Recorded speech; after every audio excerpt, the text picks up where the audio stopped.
Hello बच्चों, welcome to the my YouTube channel study girl Shruti. स्वागत है आप सभी का मेरे इस नए वीडियो में। तो देखिए, मैं आज आप लोग को क्लास 12th यूपी बोर्ड बताने जा रही हूँ जीवन परिचय। ये जीवन परिचय जो है मैथिली शरण गुप्त, ये जो जीवन परिचय है बहुत ही इम्पोर्टेंट जीवन परिचय है। इस जीवन परिचय को आप लोग पढ़ के जरूर जाइएगा, क्योंकि 5 नंबर का ये जीवन परिचय आता है और कंपलसरी है। ये यूपी बोर्ड की परीक्षा में जरूर आते हैं। तो इसीलिए ये आप लोग मैथिली शरण गुप्त का जीवन परिचय जरूर पढ़ के जाइएगा। तो देखिए, पहले हम लोग इसके बारे में परिचय लेने चलते हैं। इनका जन्म, कहाँ, स्थान, मतलब जहाँ जहाँ सब हुआ था उसके बारे में पहले परिचय लेने चलते हैं। तो चलिए देखिए, मैथिली शरण गुप्त जन्म। मैथिली शरण जो गुप्त है, इनका जन्म कहाँ हुआ, कब हुआ था? 3 अगस्त सन 1886 में। जो मैथिली शरण गुप्त है, इनका जन्म जो हुआ था वो 3 अगस्त को 1886 ईस्वी में हुआ था। जन्म स्थान, जन्म स्थान जो इनका है चिरगांव, झांसी जिला। मतलब ये जो जन्म स्थान है, जो इनका जन्म स्थान है, मतलब जहाँ ये जन्म लिए थे जो स्थान पे, तो इनका जो जन्म स्थान है वो कहाँ हुआ था? झांसी जिले में हुआ था। गांव का नाम क्या है? चिरगांव। फिर है पिता से, इनके पिता का जो मैथिली शरण जो गुप्त है, इनके पिता का नाम क्या है? सेठ रामचंद्र दास। जो ये मैथिली शरण गुप्त के जो पिता हैं, इनके पिता का नाम है सेठ रामचरण दास। नेक्स्ट है माता, माता का नाम है काशी बाई। जो इनकी माता थी, जो मैथिली शरण गुप्त हैं, इनकी जो माता थी, उनकी माता का नाम है काशी बाई। फिर है भाषा, ये जो मैथिली शरण गुप्त है, इनके जो भाषाएं हैं वो भाषा क्या है? खड़ी बोली, ब्रज भाषा। इनकी जो बोली है वो खड़ी बोली और ब्रज भाषा है। फिर है निधन, मतलब कि जो मैथिली शरण गुप्त है, इनकी निधन कब हुई थी, मतलब कि इनकी जो मृत्यु हुई थी वो कब हुई थी? तो इनकी मृत्यु थी 12 दिसंबर सन 1964 ईस्वी में। जो इनका निधन हुआ था, मतलब जो इनका मृत्यु हुआ था, वो 12 दिसंबर को 1964 ईस्वी में हुआ था। अब देखिए, इसका परिचय लेने जा रहे हैं, मतलब इनके बारे में हम लोग जो जो हुआ था वो जानने जा रहे हैं। तो देखिए, पहले हम लोग इतना ऐसे लिख लेंगे, फिर उसके बाद से हम लोग लिखेंगे क्या? जीवन परिचय। तो जीवन परिचय हेडिंग देंगे और फिर उसके बाद इनके बारे में लिखेंगे। तो देखिए,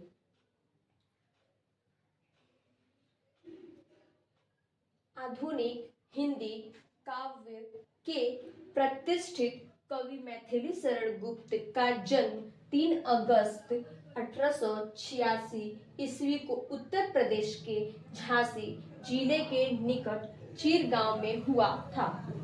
बोल रहा है कि जो मैथिली शरण गुप्त हैं, उनका जो हिंदी ये काव्य के हैं और जो इनके कवि हैं, उस कवि का नाम क्या है? मैथिली शरण गुप्त। मतलब कि जो हिंदी काव्य के जो आधुनिक कवि हैं, उन कवि का क्या नाम है? मैथिली शरण गुप्त है।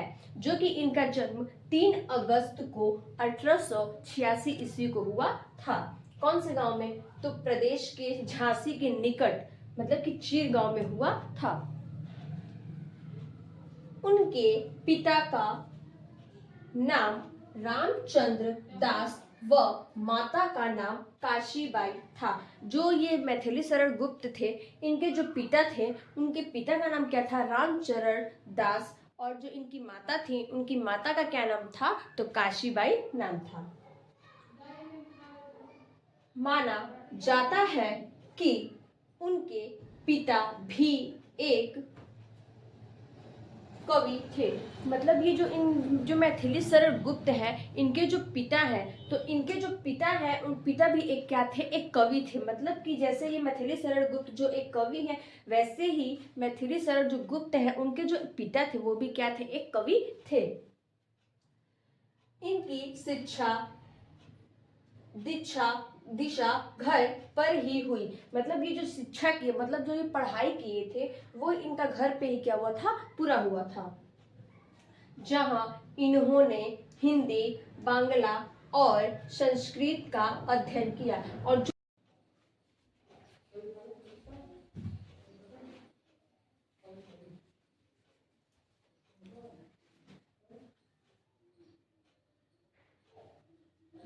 सन से ही हिंदी साहित्य में मुख्य रूप से गद्य व पद्य दोनों ही विधाओं में साहित्य का सृजन किया।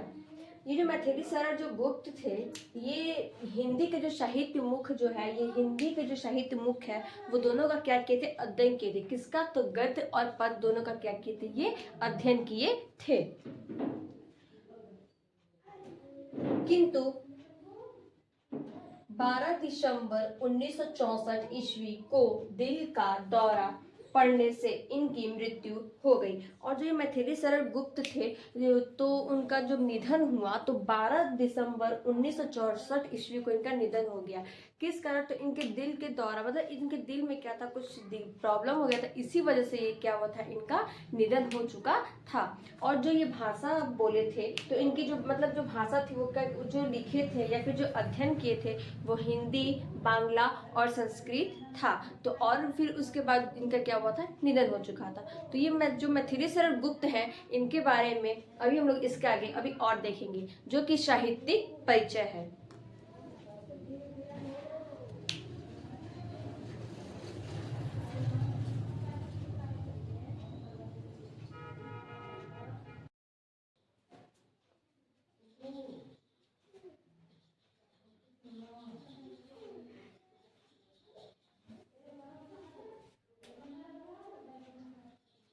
अब उसके आगे है जो जीवन परिचय के बारे में हमने आपको बताया है, अब उसके आगे है ये साहित्यिक परिचय, मतलब जो मैथिली शरण जो गुप्त है, इनके हम लोग जीवन साहित्यिक परिचय के बारे में चलते हैं, जानकारी लेते हैं। तो देखिए, साहित्यिक परिचय में है, मैथिली शरण गुप्त का अल्प आयु में ही साहित्य के क्षेत्र में पदार्पण हो चुका। मतलब बोल रहा है कि जो मैथिली शरण गुप्त में बहुत ही कम समय, मतलब बहुत कम समय में क्या हुआ था, इनका बहुत ही कम समय में मतलब पदार्पण हो चुका है। मतलब कि बहुत कम समय में क्या किए थे, ये अपना पूरा मतलब जो काम है बहुत जल्द क्या किए थे, सही मतलब कर लिए थे। तो वही वर्ष 1912 में उनकी श्रेष्ठ आयु काव्य रचनाओं में से एक भारत भारती के लिए उन्हें राष्ट्रपिता महात्मा गांधी ने राष्ट्र कवि की उपाधि से अलंकृत किया।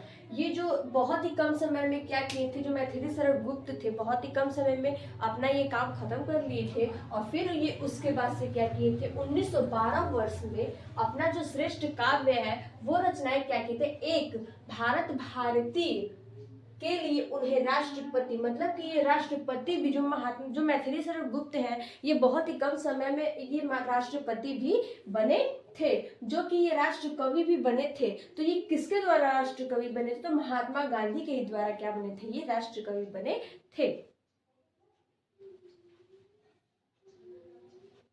इनका आधुनिक हिंदी काव्य में विशेष योगदान देने के लिए सरकारी तथा गैर सरकारी संस्थाओं द्वारा कई पुरस्कार दिए गए। और फिर ये क्या कहते हैं कि बहुत ही मतलब कम समय में, जो कि मतलब बोला जो आधुनिक काव्य है, इसी के लिए क्या किए थे, योगदान देने के लिए सरकारी जो और जो गैर सरकारी, मतलब जो सरकारी और जो गैर सरकारी, बहुत ही क्या कहते हैं कम समय में इनको पुरस्कार क्या हुआ था, दिए गए थे। मतलब कि जो देखिए, मतलब ये अपना काम क्या कहते कम, मतलब अपना जो भी है सब जल्दी क्या किए थे, खत्म कर लिए थे, पढ़ाई हो कुछ भी हो, जो बहुत जल्दी खत्म कर लिए थे। फिर उसके बाद से ये जो मैथिली शरण गुप्त है, ये एक क्या बने थे, ये राष्ट्र कवि भी बने थे। तो ये किसके द्वारा, महात्मा गांधी के द्वारा ये राष्ट्र कवि बने थे।